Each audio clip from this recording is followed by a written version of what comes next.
Mic check. Mic check 1 2. Mic check 1 2. All right, so I'm going to share with you this from this book, which the author brilliantly writes and explains about using creative visualization. Um, so I'm going to read it, and I'm also going to chime in just to add a little more context to what is being said. All right. So, what you visualize becomes material fact. Now, let me add some important details. If, for example, your objective is the successful closing of a business deal or the starting of a new venture, build a picture in your mind that portrays the crucial point in the transaction where the final successful act is performed. So by that, it means like, let's say you're wanting to open up a new restaurant. You could do something like create a visualization of yourself hosting the ribbon cutting ceremony and cutting the ribbons to open up the doors to your business to the public for the first time. Something like that. Just a vision that implies that your goal has been accomplished, that it is happening. All right.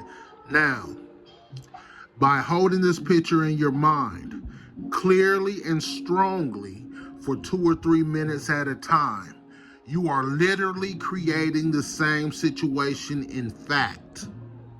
Remember, in a situation like the one described, you are dealing with the material world. And to make changes in matter, energy is required. The greater the degree of change, the more energy needed. A simple manifestation may result from a single creative meditation. A large project may require 100. The laws of physics apply here just as they do everywhere in the known universe. In creating the picture, many different techniques may be employed. You may consider yourself an artist. And the blank screen of your mind, the canvas before you.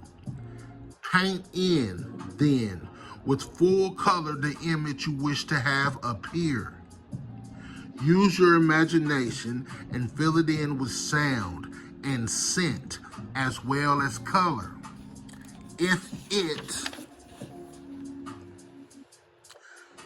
If it is out of doors, feel the warmth of the sun and the cool caress of the breeze. Make it real. End each period of visualization by turning the whole picture inward. The process is something like swallowing, but you use your mind instead of your throat. Then forget it.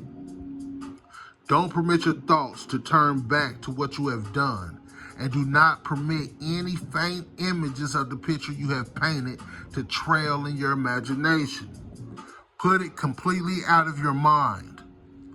This is essential because as long as you hold on to it mentally, you are siphoning off the energy which is necessary to its ultimate manifestation.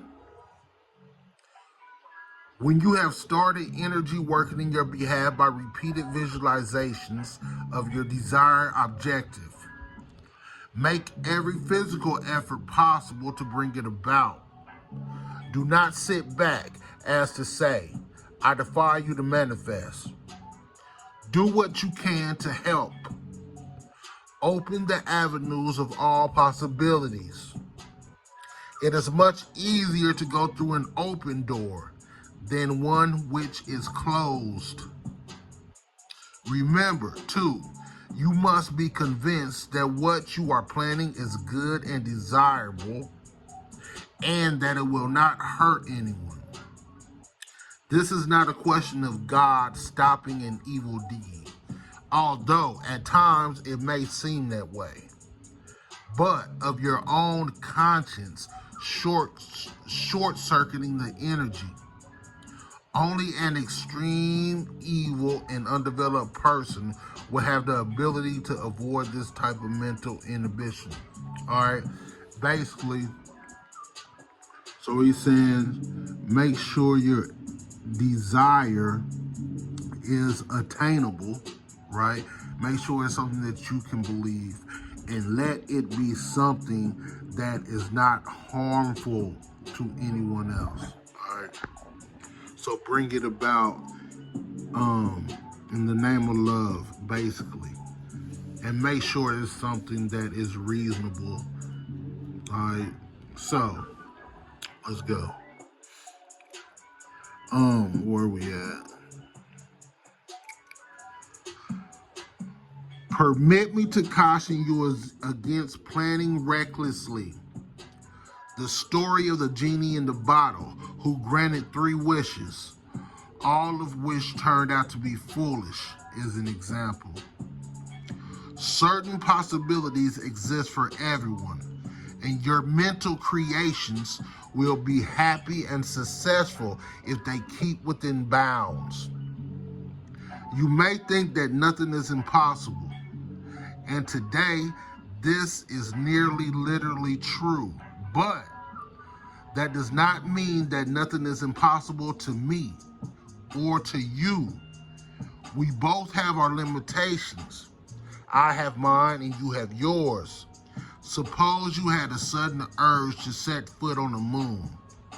As we know, this is not an impossibility, but it is for me, and it may be for you. So it would be foolish to consume energy in an endeavor to satisfy a futile and vain desire. Let me give you an example of the way this law of creation can work when it is not properly applied.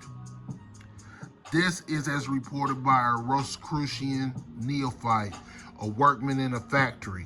All right, so a workman in a factory who, when he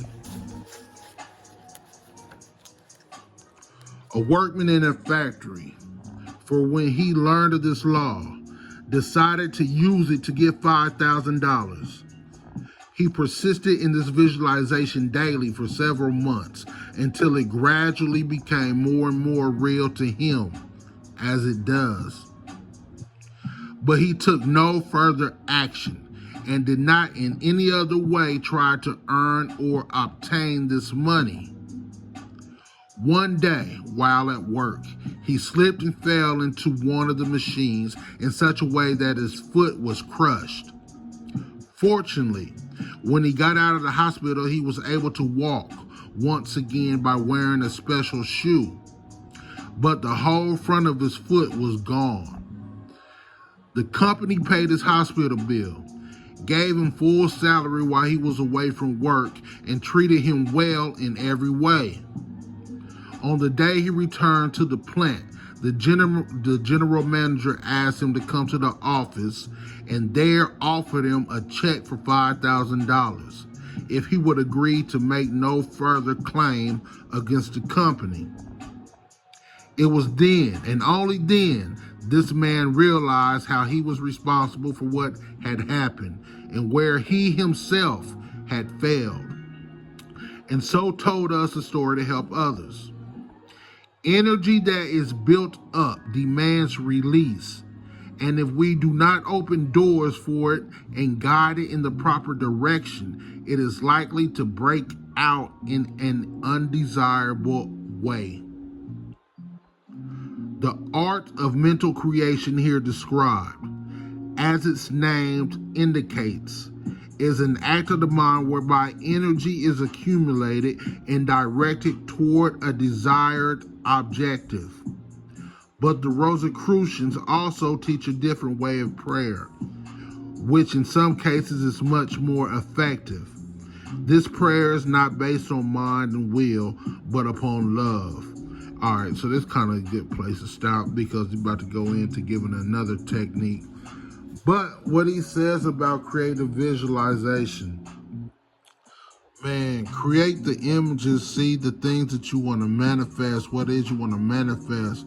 Take a little time to build up a clear image in your mind, an image that you can bring up and recall at the moment's notice, and just spend at least once. But if you could spend just a few times a day, just 2 to 3 minutes, just solely